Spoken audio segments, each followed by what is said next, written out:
De tema. Vamos a hablar del nuevo flamante ministro de Justicia, Juan José Santibáñez, quien ha dicho textualmente que va a liderar probablemente uno de los cambios más importantes que la justicia de este país va a tener. Ha hablado de varias propuestas de reformar el sistema judicial, que va a sacar a los caviares, a los izquierdistas del Ministerio de Justicia, y entre otras cosas que vamos a escuchar a continuación. Necesitamos un Ministerio de Justicia con mayor agilidad.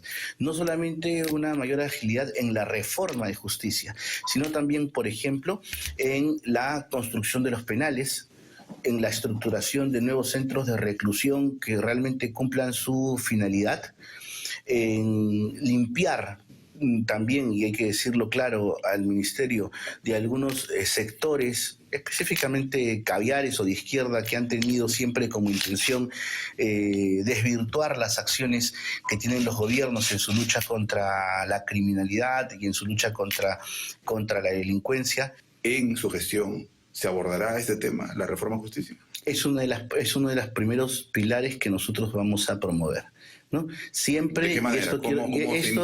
Esto siempre quiero remarcarlo con respeto, con un trabajo coordinado con las entidades encargadas de administrar justicia y analizar cuáles son los mecanismos más adecuados para poder brindar a la población el acceso justamente a estos entes, pero sobre todo que no generen tampoco ningún tipo de impunidad.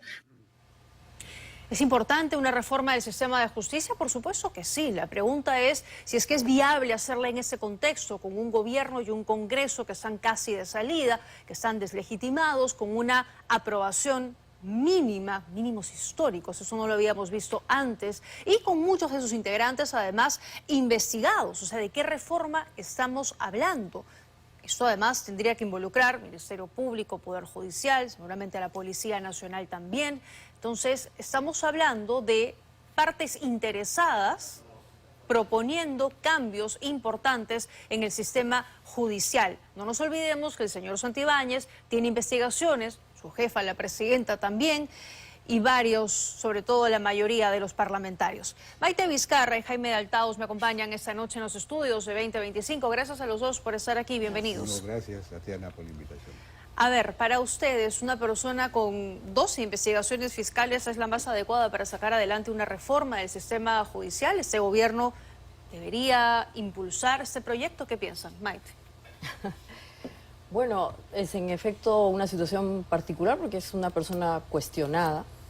Sin perjuicio de eso, las investigaciones, hasta que no terminen de culminarse, pues son eso, investigaciones. Entonces aquí tenemos esta situación típica de lo que viene a ser la legitimidad respecto a la legalidad, ¿no? Entonces yo creo que el señor Santibáñez tiene un problema serio de legitimidad. O sea, mira que dentro del propio Parlamento no hay un consenso sobre su propio nombramiento, ¿no? Los que uno podría pensar son aliados naturales de la señora Boluarte, tienen cuestionamientos respecto de su nombramiento. Entonces yo diría, había un problema de legitimidad del señor, de un gran cuestionamiento, que está investigado claramente hasta que termine su investigación, pues todavía está en esa su condición, investigado. Claro.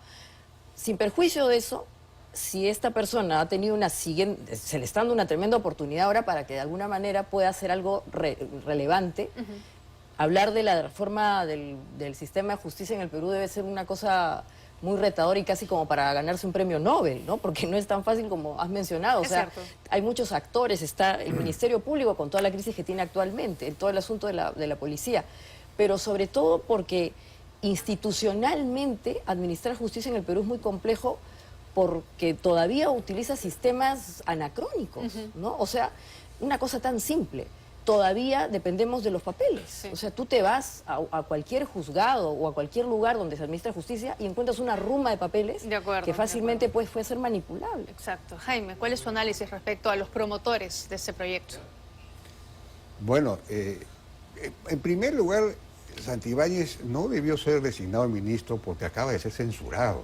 Entonces hay un asunto de respeto pues a los valores de la convivencia democrática, digamos, de las formas democráticas que deberían respetarse, pero en fin, evidentemente eso no ocurre, ¿no? En segundo lugar, él digamos, no es su función plantear una reforma del sistema de justicia, él está en el Ejecutivo, esa es una función del Congreso. Y él más bien sí debería encargarse de poner en marcha este Consejo Nacional para la Reforma del Sistema Judicial, que es un consejo que sí es presidido por el ministro de Justicia o por el presidente del Consejo. Me parece que en todo caso la Secretaría Técnica está en el Ministerio de Justicia y ahí debe estar el presidente del Poder Judicial, la fiscal de la Nación, etcétera. El problema es que él está enfrentado a la fiscal de la Nación. Por ejemplo, está completamente en una pugna. Entonces, ahora que se hubiera podido, digamos, empezar a resolver ese problema en vista de que el Tribunal Constitucional ha establecido que no se puede ¿investigar a la presidenta? ¿Te refieres que no a se eso? puede investigar a la presidenta, no, pero no solamente eso, ha establecido que es constitucional la ley esta que le pasa que le devuelve la investigación preliminar a la policía. Ajá.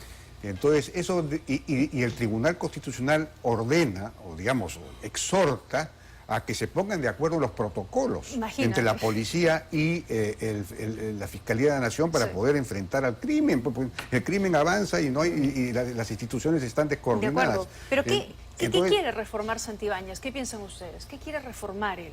¿Qué puede hacer en lo que le queda de tiempo? Esa es la pregunta. ¿Qué puede hacer en este tiempo? Porque es corto, ¿no? O sea, yo creo que eso de querer plantear nuevos centros penitenciarios, seguramente todos queremos que haya nuevos centros penitenciarios y obviamente con estándares internacionales, no lo que tenemos, el hacinamiento que existe, obviamente pues nadie en el Perú puede negar que las cárceles en el Perú en verdad son centros de inteligencia del crimen.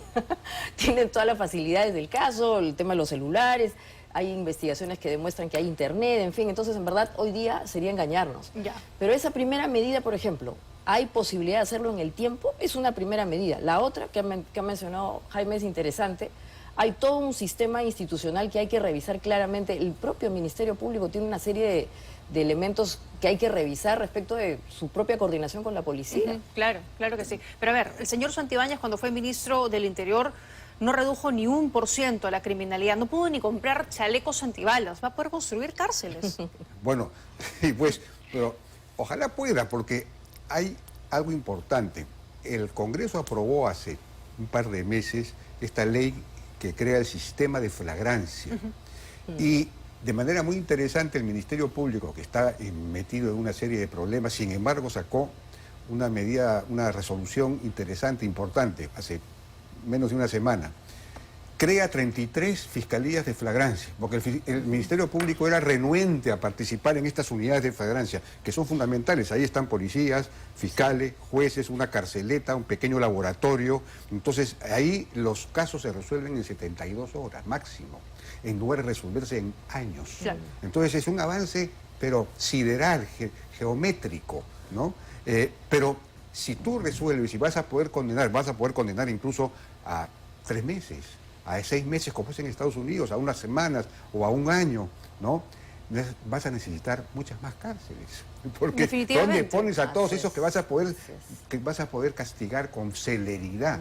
Y eso es fundamental además para eliminar la sensación de impunidad en el país. Claro. Entonces, si eso funciona, sería un paso adelante enorme en la sensación de castigo, de que la justicia funciona, pero necesitas cárceles. Y cárceles de rotación rápida, ¿no? Bueno, tiene que hacerlas, pues tiene que hacerlas. Ahora, el alcalde de Lima ha dicho, tengo terrenos, puedo ayudar en esto, también está en campaña, ¿no? Y también le interesa jalar réditos para su lado. No, pero es como Adam Smith, que todos persiguiendo su propio interés colaboran al interés común. Eso. Es la mano invisible del mercado político. Ojalá funcionara así, pero por lo pronto tener un predio es un avance. Ahora, seamos honestos, o sea, y sería fantástico, ¿no? Una licitación internacional tendría que ser esta, donde, no sé, pues tendría pues a proveedores que sepan cómo hacer cárceles de alta seguridad, en donde obviamente ya no se pueda clonar celulares, no se puedan llamar o interceptar llamadas. Estupendo, ojalá.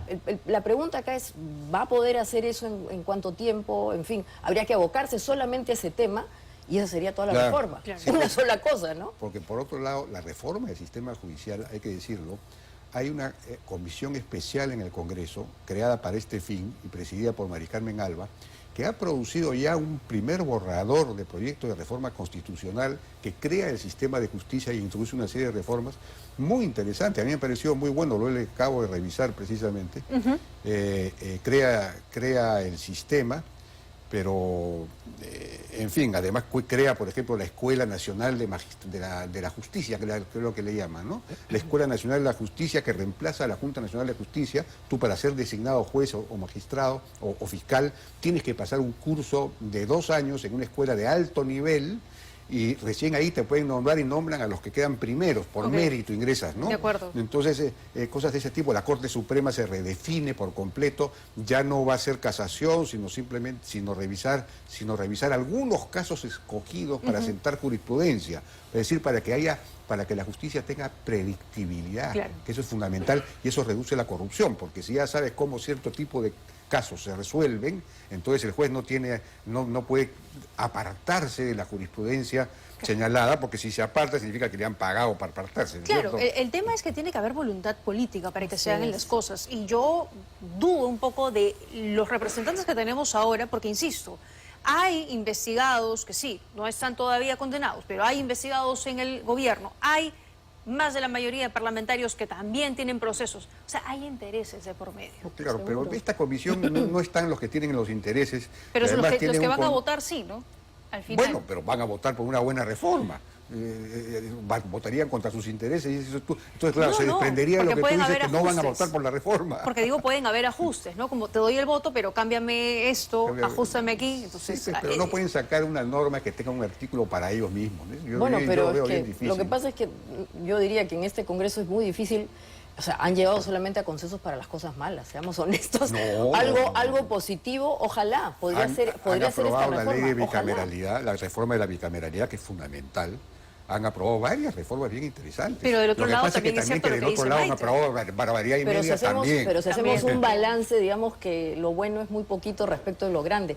Ahora, yo estoy de acuerdo, sería fantástico que esa comisión, habría que revisar bien, yo no he revisado bien lo que ha planteado, pero todo lo que esté vinculado a generar meritocracia es bienvenido. Claro. Porque lamentablemente el nivel que hoy día existe entre estos 3 poderes del Estado claramente te dice que no hay un check and balance. O sea, uno está interfiriendo en el otro, al final no se sabe quién gobierna, y claramente el Poder Judicial pues hace tiempo que no es lo que es, lo que debería ser. O sea, no nos da tranquilidad como ciudadanos, ¿no? Eso creo que todo el mundo lo sabe. Entonces yo diría, si el señor Santibáñez quiere hacer una reforma, que haga una sola cosa y que la haga bien. Las cárceles, se acabó. De acuerdo. Se acabó. Acuerdo nacional acá. Consenso entonces aquí en la mesa de 2025. Maite, gracias. Jaime, también a los dos por gracias. haberme acompañado esta noche. Vamos a estar atentos finalmente qué es lo que vaya avanzando el señor Santibáñez.